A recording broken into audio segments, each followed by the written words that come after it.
Arsii jechuun biyya goototaati. Arraan tana dur nuti bishingaa fi qamadii liqeessuuf ture. Har'a walloon nu dhaadata. Walloon nu gadi. Duunee dhabamna malee Arsii irratti inuma qalbiin goonu. Akkam jettan? Arsiin lafee duuda keenyaati. Walloo akkanatti irree nyaachuu qabna. Oromummaan dantaa isaatti bakka feete yaadalcha. Walloo sanyii gootaa ijoollee teenya biyya Arabaa keessatti waa jechuun ni beekti.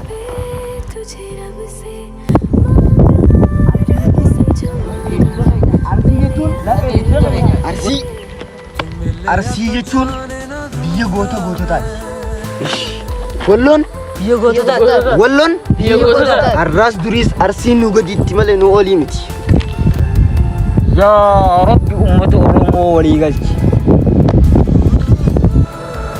Isin uummata duraan wajjin jiraachaa ture.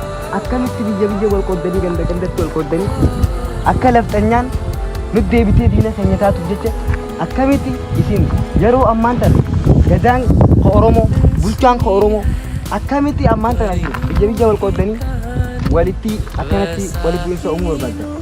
Walumaafuu Walloo fi Arsii tokko Oromummaa isaanii tokko godha. Wannummaan hundinuu Oromummaa irratti hundaa'u. Dhugaa keeti. Kun ta'uu irratti kana ni fudhata. Garuu har'aas boruus nuti Arsiidhaan tokko hin taane.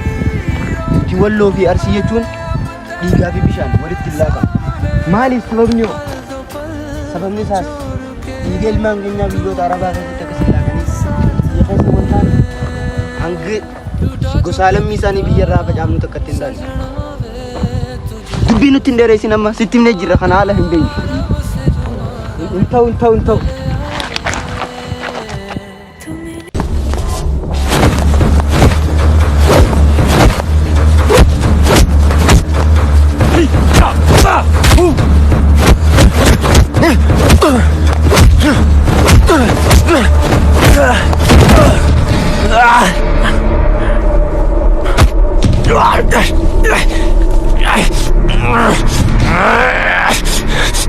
You killed my brother, you Indian.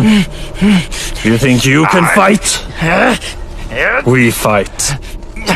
Chinese fight.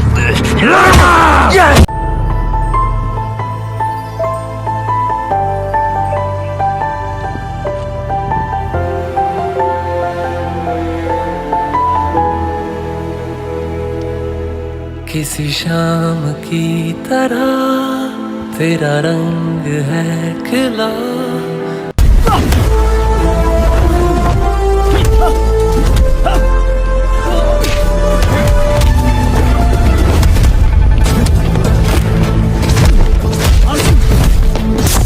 मानो और टेरिसा वाले पुक्की को बहुत मार रहे जल्दी जा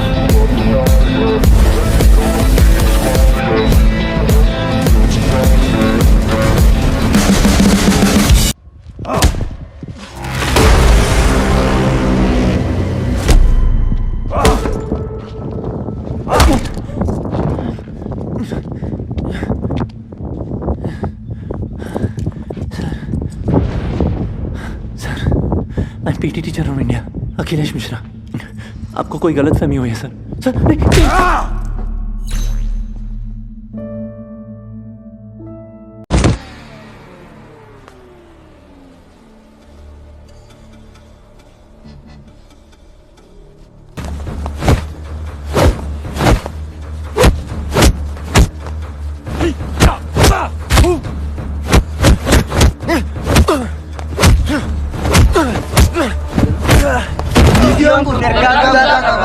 warroottan biyya keessaa fi biyya alaa jirtan maqaa Oromootiin daldalaa jirtan nurraa dhaabbachuu qaban.